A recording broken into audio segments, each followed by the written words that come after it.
My name is Dr. Jarvis Watson, and I am the inaugural Director of Diversity, Equity, and Inclusion at the School of Visual Arts.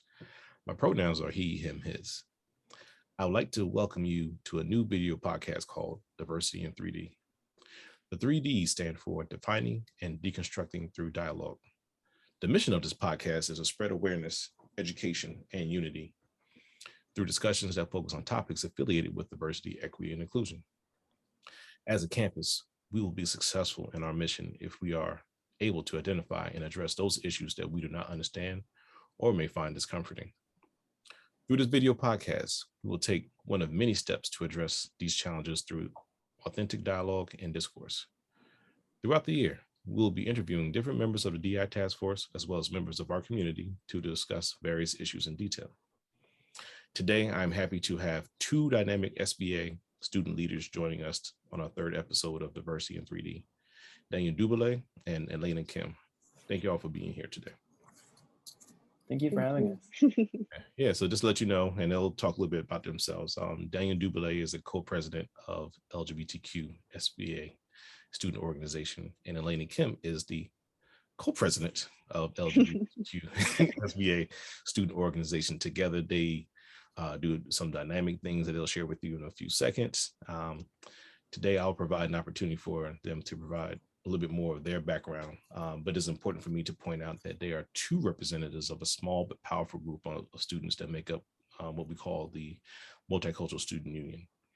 These students are integral in providing a space and a voice for students that are historically marginalized and historically underrepresented. Through their collective efforts, they are working to create more positive narratives regarding equity, inclusion, and social justice. Today's podcast is titled A Pride Month Reflection. I wrote a blog during Pride Month that came out in our summer edition of our online newsletter, SBA Today. I spoke about how Pride Month symbolizes and represents the continued fight for freedom of identity and expression for the LGBTQIA plus, lesbian, gay, bisexual, transgender, queer, questioning, intersexual, asexual, two-spirit, and ally community. As an ally, I wanted to spread awareness about the month, the purpose, but also to provide depth regarding the letters within the acronym. I know that one blog entry will not cover all aspects or do as deep as a dive as I would like to. So I believe it is important to create an opportunity and a space to hear directly from individuals that identify as being part of the LGBTQIA plus community and provide authentic perspectives on their lived experiences and their views on particular topics. So we're about to begin our conversation. But before we begin, and you all can choose who would like to go first, but could you please share with the community a little bit, about who you are, some of the things that you're involved in on and off campus. So. Yeah, I can start. You want to go first? Yeah, I'm Daniel DuBoulay. My pronouns are he or they. I'm going to be a senior in animation this year. That's exciting. Yeah. And yeah, I'm co-president of LGBTQ SBA. I'm also, a Latino. I moved here to the US when I was 13 from Venezuela. So that's something that's special to me. So yeah. And professional and personal aspirations. I mean, in terms of that, I love animation. I love telling stories. I want to amplify stories that are unheard or not heard as often. So, yeah. Thank you, Daniel. Hi, my name. I'm sorry. This is going to be a nice outtakes. All right. Yeah. Okay. Hi, my name is Elena, and I use any pronouns, but I prefer they, them. I'm going to be a senior in design, and I'm non-binary, pansexual, and I'm also Asian. For my personal or professional goals, I'm not quite sure what job I would like to do specifically in the future, but I know that I want to work with people and also just create work that brings joy and brings people together. Yeah. I apologize if that answer's too vague, pageant show-esque, but Oh no, that's great. It builds a foundation because I can always probe and get a little bit more out of you, which is a nice segue for both of you. What inspired you to be? I know I asked this question to you all a while ago, but what inspired you to be, in this particular profession, to be an artist, to be involved in art? I don't know if Elena, you want to keep going with that part Yeah. of the question. So for me, art and creating has always been something that I've been drawn to, pun intended. It's always been a means of expressing myself and also just like understanding myself, which I think a lot of others, like especially those who come to art school, can resonate with. Right. And I also just feel like it's such a valuable tool for change, and it also just informs the culture that we live in. Yeah. Great. And I see that a lot when when I'm interchanging with you all or exchanging ideas with you all. I'm just like, wow, you all are really ready to change this world. So, Daniel, what about you? Yeah, similarly, I mean, art has always kind of been there as a form of expression. It's kind of been like what I know. And then, as I like grew up, I started to really like care about like the power that like art and like media has, and just how important it is to like get to know one another through storytelling and through like trying to really break down what like unifies people through their experiences. Right. So that's really kind of like what I come back to when I'm feeling down. I'm like, okay, this is what I'm here for, and that kind of like fuels me back. So yeah. Yeah, no, that I definitely understand where you're coming from with that inspiration, because doing DEI work can get kind of daunting at certain times, and you have to realize like what inspires you and what really motivates you to keep going through and not to quit. I would say, and I would say like doing things like this with you all is one of those things for me. And as I think about the art industry, like I'm a big movie guy, big Marvel Comics person. I'm looking at Iron Man looking at me right now, the whole Jarvis connection. I don't know if everybody knows that. But I know Stan Lee was one of my people out there that I really inspired. That's inspired me through his work, and really looking at all the social justice kind of messages he sent, and kind of either they were overt or actually sometimes covert, and you had to really pay attention to what he was trying to do. But for you all, are there any artists that inspired you to do this type of work, or inspire you now to keep moving forward? That's a tough question. I like it's like earlier in the year, Elena and I had to do like we curated a list of artists for the school during Pride, that we like thought were cool or inclusive or that we looked up to, and that was like honestly it was pretty hard because it's like there's like people that like obviously I'm inspired by my peers like a lot, but it's always a little like weird to be like, oh, this person like I go to school with is like super cool and I look up to the work all the time. But I think that's like really what my main like the most natural answer I have is like my peers and my classmates, because like there's nothing kind of nicer than being like in the classroom with people who like get your experience, like want to really like intermingle, I guess, or who really are like get you just because they're like you. So I think that like verse because I can't really like I go through like my Instagram like the people I follow on Instagram, I'm like, hey, I like those people, but like I don't know if they inspire me more than I'm like I looked up to them. I don't know. That's pretty deep. Your peer group, your we call it a peer enclave. It's funny how you went there first, because what is it about that peer enclave? And both of you all can kind of maybe I see that Elena was like nodding her head, excuse me, that they were nodding their head about this, and I wanted to kind of go a little deeper and about like how important is it to have that peer group? I think it's very important, at least for me. Like coming into art school, I was like very anxious about how my experience would be and how I would kind of navigate the world of art school, because it was so different compared to just like public high school and stuff. Yeah. But I think that it was definitely my peers and my friends and like the connections and friendships that I made that really pushed me and motivated me um, to kind of just like be where I'm at now, and to also produce work that I can feel more confident in, because all of us were kind of facing the same struggles at the same times in regards to like just our craft and how we do produce and how we think. And so yeah, I think that it's always good to have like that sort of safety net, or like those groups of people who really uplift you and hold you to a standard. Yeah. Is it who's a senior now? Is that Daniel and both of you seniors, or Both of us, yeah. now? Because I'm thinking about even I went to college a while ago. You're not gonna say what year, but there even to this day that I was like had similar circles with that we still communicate, still help each other out in the hard times. Are you all thinking about like the next level, like being at maybe you all in different majors or different disciplines, but are you thinking about like entrepreneurial kind of things to be involved with, or that just drop a seed on you? No, I've never, in terms of. I think that's a lot of food for thought there.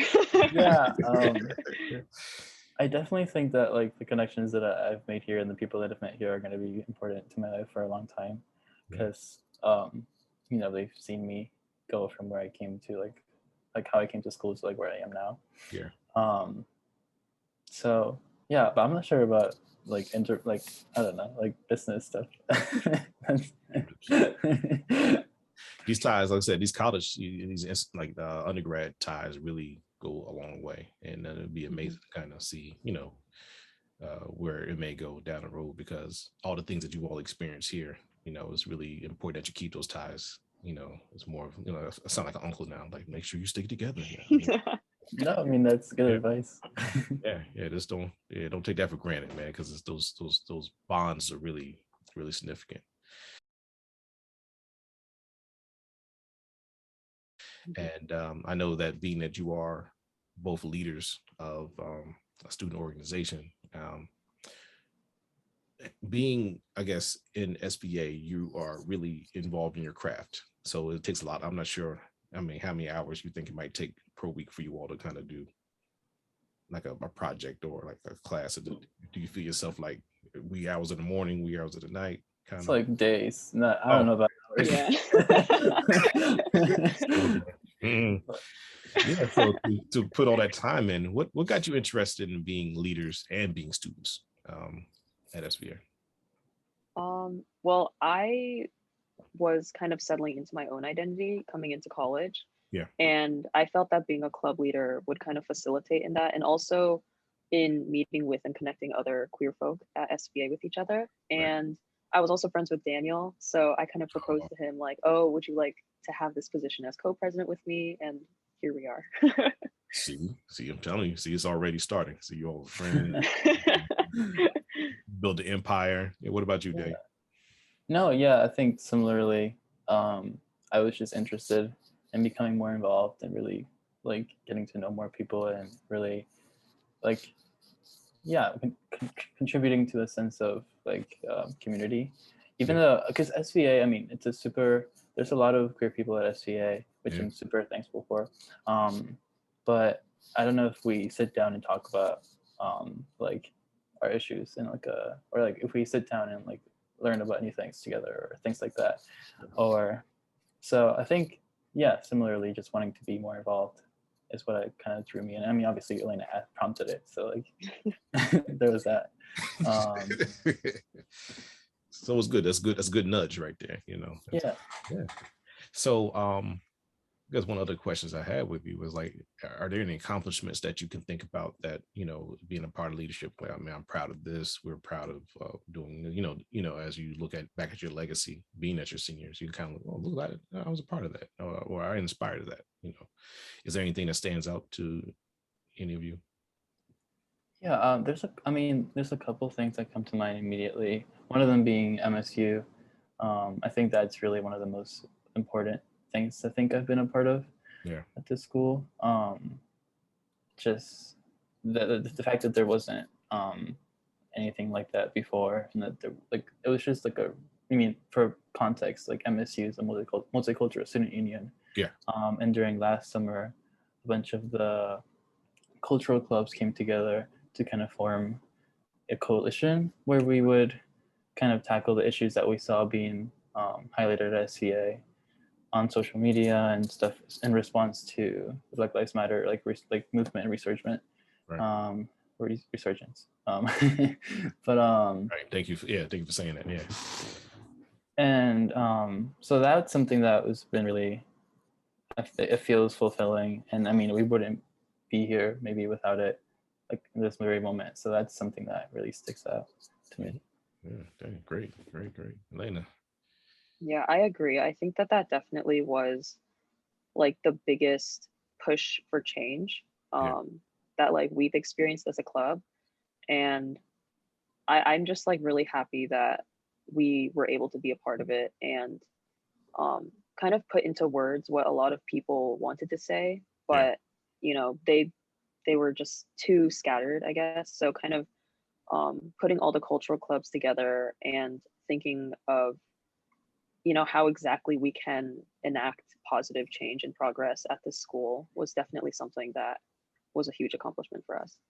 No, I have to tell you that I was really, the things that you all put together is one of the things that inspired me to come here.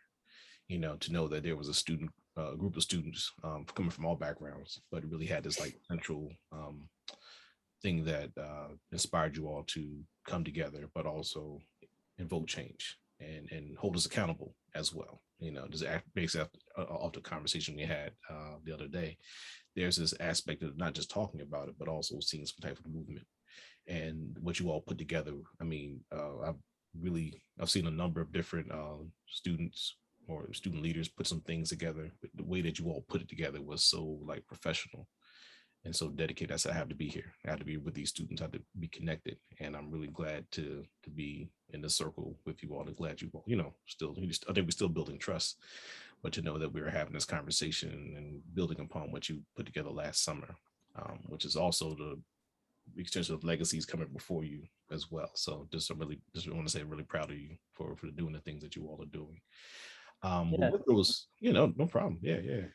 and obviously you couldn't have done it without the other clubs. And Right. I mean, Yeah. yeah. And if you feel like you want to shout them out, please feel free. Oh, Probably, I was yeah. about to. Yeah.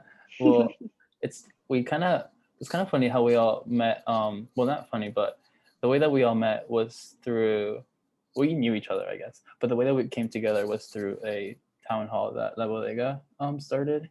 Mhm. And they invited a bunch of other club leaders, and then we met there. So that's one of the clubs. And there's the Black Student Union. There's the Asian American Student Union. There's the Chinese Student Organization. There's the Indigenous Student Union.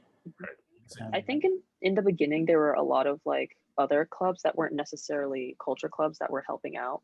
Yeah. But we've all kind of like focused a bit more, I guess. Yeah. But I think with these accomplishments, there also come challenges, and some of these challenges are things that were back then, but maybe continue to exist right now. Can any of you all identify some of those challenges that kind of stick out? You know, kind of have to make you take a deep breath, like, all right, here we go. You know, so. I think that, I mean, outside of MSU, just as a whole, the biggest challenge was probably, you know, the pandemic for everyone. Yeah. And going virtual and sort of just, you know, figuring out how exactly we can still connect with each other, how we still can communicate. But I think that that was also a really great jumping off point for us to find new ways to connect with people, and especially with like our club members, other club leaders. So I think that that in an odd twist of fate can also be considered one of our accomplishments. Right. Yeah, we had to like really think of new ways to reach out to people and really figure out what things people needed or like which ways people wanted to interact during like virtually. And that was, yeah, like Elena said, that was like unexpected source of success. But You know, what do you, I mean, outside of you all creating that space, and I know that it could really cause a number of adverse kind of challenges as well, you know, having to be back home and having to be back in places where maybe, like I think you had talked about this earlier, Elena, like maybe you know, the way you identify may not have been accepted, and certain places you funny you call home, but you can't really be you at home sometimes. How did you overcome that? Did you all have discussions in regards to like how to kind of maneuver and navigate that time period as well? yeah, I mean, we one of our events last fall was called Navigating Identity and Isolation. Oh, okay. And we collaborated with the Gender and Sexuality Therapy Center, or yeah, that's I think that's correct. Yeah, it We is. collaborated with them, and they gave us a bunch of different coping mechanisms and different ways that people could, come to find themselves, or come to find some sort of like solace in solitude. Yeah. But honestly, I think the biggest kind of source of comfort for me personally was like my like queer friendships, Elena being one of them. Like just talking through the whole time. I think that really was what helped out the most. And then like, yeah, I think it's all about providing like I think the informational stuff can be super helpful, and obviously there's a ton of resources online. But I think the core is really like community, and like kind of providing spaces for people to talk about how they're feeling, or even just get to know each other and then go from there. Definitely. Yeah.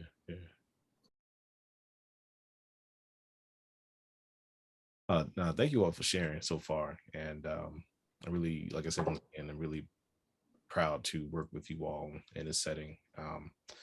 And for what I think Daniel told me, this is the first time that the both of you actually experienced Pride Month in New York City. Mm-hmm.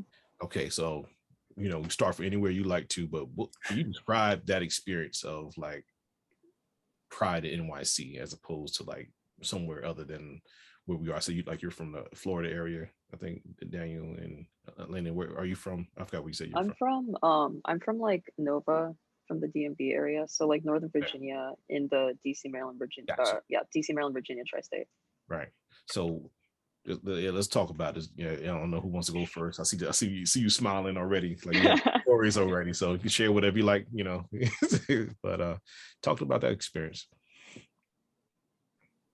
Yeah, so this was Daniel and my first Pride, which of course, like, it was an amazing experience. I love being surrounded by so many other queer people.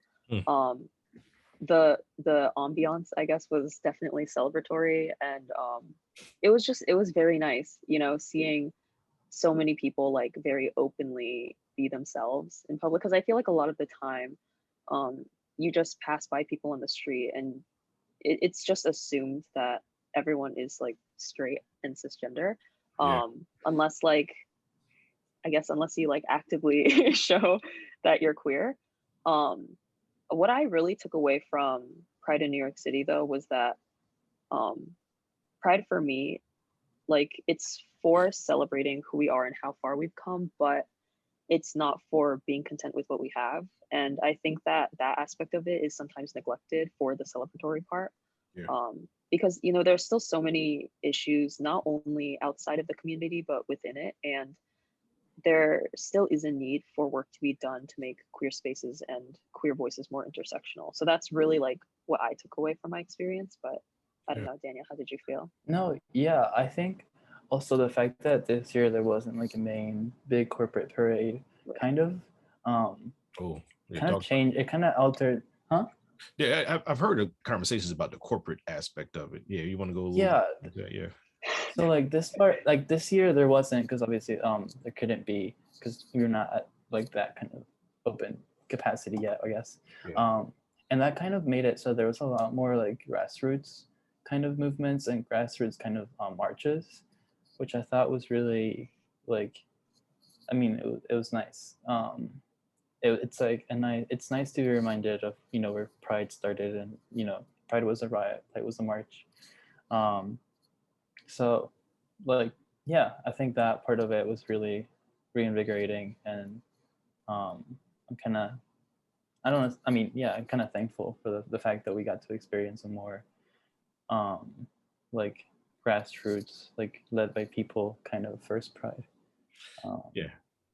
Do you recall like connecting with any of those grassroots organizations, grassroots groups? I mean, we were specifically, we were at the Stonewall marches, which is organized by like Black trans art activists that are pretty active in the community, like in New York City throughout the whole year. They've been marching, they've been protesting since like for a long time now. They've been protesting nonstop for the whole year.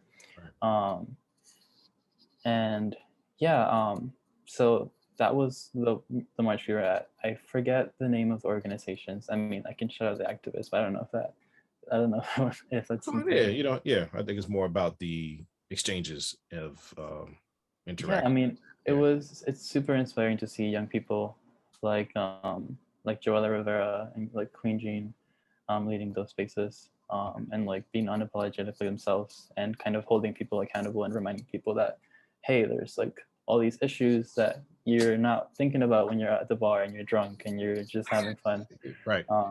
Right. And it's like, obviously, like Elena said, there's celebration and there's like happiness and joy and being like being who you are and being proud of that and having the space is super important. But there's also, the fact that until we're all not liberated, then none of us are. Mm. Oh, you got some quotables coming out of here, y'all. Not much, I'm remixing, but yeah, it was interesting. I don't know if Elena, did you want to build upon that? No, I'm good. Now, I saw something. And it's probably a question in regards to both of you. What are you seeing in art? Because I just saw something today. It's interesting how things kind of line up. A trans woman named Elena Bloom, who was the first trans Sports Illustrated model. Oh yeah, I saw that too. Yeah, I think they're a movie star. The first company be identified as transgender, or coming out self-identifying as transgender at Cannes Film Festival. This individual, Elena, is on Pose, really like exposing the and elaborating on the ballroom scene that I didn't realize where Vogue actually came from. The voguing actually came from it. And then when I actually ballroom, and I actually went to, I think I was telling you, Daniel, when I first was interviewing, we have a group at Stony Brook called House of Shade, and they had a ballroom scene where I think Chi one of the like ones that comes out into different college campuses and teaches individuals about how to do face. I was like, oh, this is interesting. I was like, oh, this is wow, and not understanding, because I don't know if you know about this. I'm a little older, but we had this music called house music, house and club music, and not realizing where the significance that LGBTQ community had on developing house music, but also how house music was also, like you're talking about, was a place where people congregated and just kind of let it out. And you can be free and be as liberal and liberated as you need to be. And that's what house music does, to a number of us who we call house heads. But to know that there are all these intersections within the art field and music and things like that. How are you seeing those that identify as LGBTQIA plus being more, I guess, respected or being more visible in these particular areas? I know it took a long time to kind of bring all that stuff around, but I think it's neat. I wanted to bring like this cultural significance. But do you see more of these images being more respected or more abundant in recent times? Yeah, I've definitely been seeing a lot more visibility, particularly of trans women of color and trans people of color in general, which I think is it's long overdue, because there's just so much about like transness and the trans experience that we don't really get to see because these people are left to the margins. Yeah. And there's it's so important for those kind of things to exist. I mean, Pose has been going on for 3 seasons. It's an excellent show. And there's also this, I really recently got into La Veneno, which is it's a show about a trans woman, like a trans sex worker in Spain, and like her story. And that was really interesting for me because I've never really, even though I've been seeing a lot more queer stories and queer representation, seeing those things in my like native language really hits differently. Because there's like, there's the whole thing about, language being a barrier and kind of like not fully understanding something unless it's in your native language. Yeah. Or so that kind of hit especially close to home, like seeing that and understanding that, and that show giving me the vocabulary to understand myself fully. That was something I really appreciated. So yeah, I've been seeing more of it and I'm happy. I'm glad to be seeing more of it. Yeah, I like 100% agree with Daniel. I think that like growing up, even though we are like like of the younger generation, I guess, it still was kind of difficult to see a lot of representation, especially if it was representation from people of color. Like growing up for me in American media, I never really saw Asian queer people, Mm, um, and especially like Asian trans people, unless they were depicted as like the butt of the joke, or kind of playing off of tropes that are so hackneyed and so disparaging towards the trans community, and like the LGBTQ plus community also as a whole. So seeing these positive representations and these realistic representations that really just humanize the queer and trans experience, it's definitely like it makes me cry. Like, to be honest, like it makes me like very emotional, because it's like, oh, finally I see someone on the screen that looks like me. man, yeah.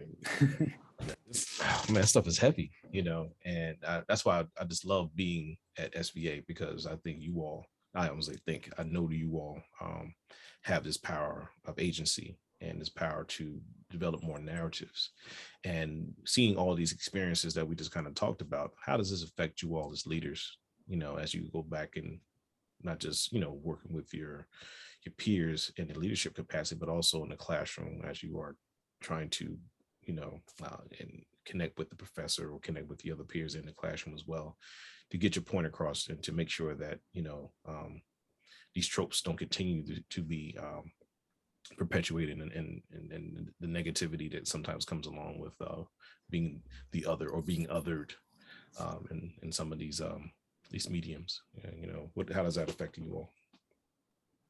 Yeah, well, I mean, it's been like a year and a half of figuring stuff out. So I'm ready to have a very thoughtful conversation with whoever needs to have one, and I'm ready to fight with whoever needs to fight. No, but in all seriousness, yeah, I feel more secure about myself, more secure about like, yeah, about defending myself and standing up for people like myself and my peers. Right.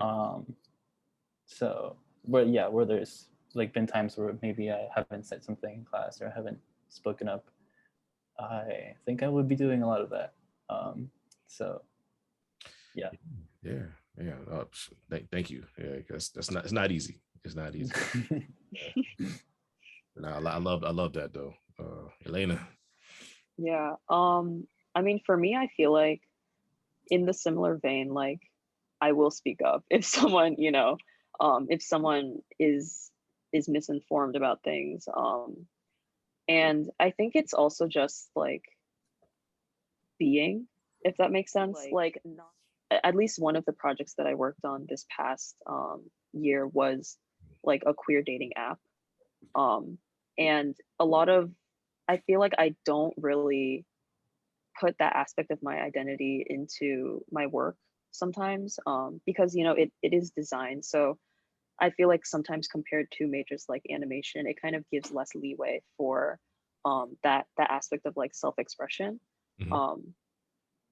But I kind of realize just being in a major and an industry where you will be dealing with so many different types of people. Yeah. Like the app that I was thinking of, it was catered towards the queer community, towards the LGBTQ plus community.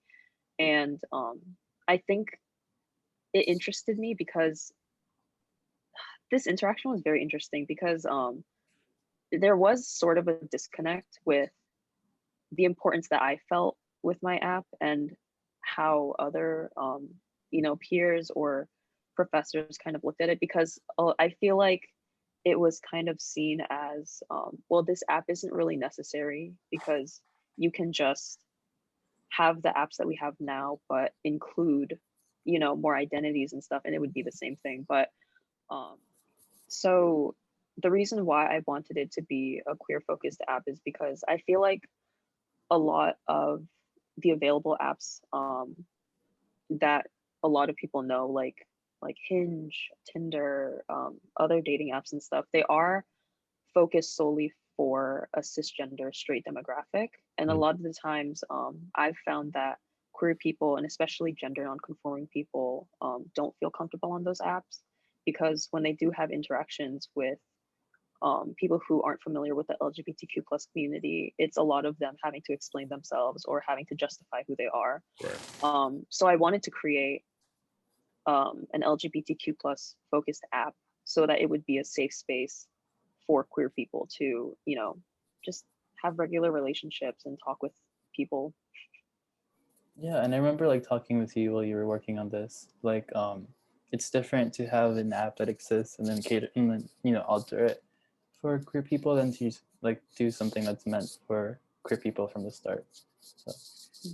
No, I see that was powerful, and I think, like I said, having these ideas and having these things inspired by the fact that, you know, there isn't a space, there isn't a spot, there isn't a location, but you know what, the fact that you have the power now, you have the creativity, you have the resources to create something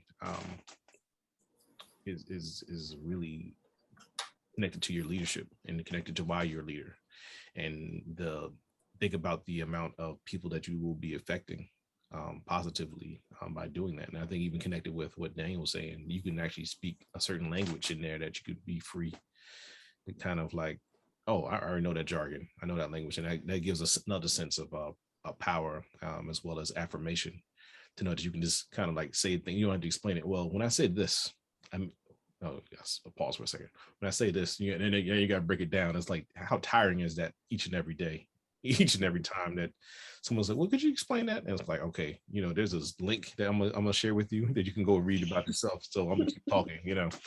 And but I really like that type of thinking. I'm hopefully that you all, you know, that you continue to invest in that and make sure people around you, once again, going back to that peer enclave, that there's other people around you that give you feedback and give you support, and hopefully, you know, that takes off. And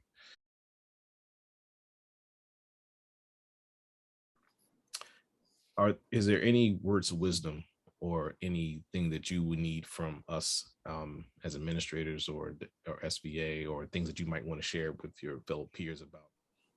Yeah, I mean, I think if there's any testament for last year, it's that we have strength in numbers, and we're strong and we're like close to each other and we listen to each other. Yeah. So if for students, I think, you know, find your people and be open to talking to other people who you might not be with, and then like usually, and then find what you like, I don't know, what excites you, and go with that, and then find your peers. And then in terms of, I mean, from there you can do anything, I think.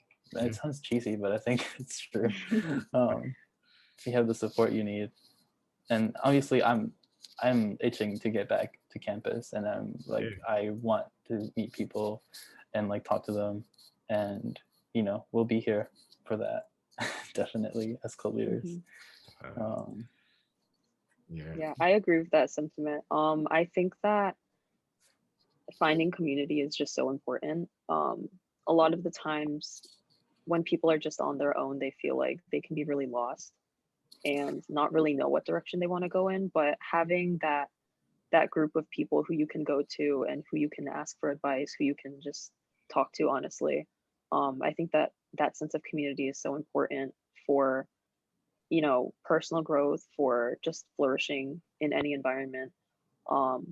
And I also think that it's so important to, just like as a whole, I think that this advice is applicable in every sphere of life, but I think that it's really important to not be the first person to tell yourself no, because there already are so many factors in like the world and in life that are, you know, trying to hold you back. So it's so valuable to also value yourself and not place that doubt upon yourself before even, you know, starting on an endeavor or holding your back from your passion, as long as it doesn't hurt yourself or other people. Have to have that caveat there, but yeah, that would be my advice, I guess. Yeah. No, that's excellent advice, and man, I'm inspired just hearing from you both, and it's really helping me to understand a little bit more about, how can we get the most out of this experience that we have. And then one of those things is how do we build community? And hopefully these words that you're sharing today reach somebody, reach someone, and who may be thinking the same thing or going through the same thing. And hopefully, like, once again, this is only like part one of many conversations that we'll be having down the road. And hopefully we'll have something in person pretty soon, granted everything goes well, then but we'll take one day at a time. But today was excellent. Thank you both so much for being with me today. And I know that you all are probably busy doing summer stuff and kind of, or either busy relaxing in this kind of time. But I'm truly honored and proud to be working here at SVA, but most importantly with you two, and as well as all the other members of MSU and all the other members of the community. So I'm looking forward to meeting each and every one of you in person pretty soon. But on that note, I just want to thank you for being here. We want to thank the VAP for helping us put some of these backgrounds together. We also want to help be grateful to Communications, who gets the information out. And I know they did a piece on you not too long ago. So shout out to Joyce and her crew. But this is Diversity in 3D. We'll be coming to you throughout the semester with many more conversations from many more groups of students. And hopefully maybe we'll have one big community conversation with all the members. And but for right now, enjoy your week. Thank you all for listening, for those that are out there. And take care, be well, and be safe. All right.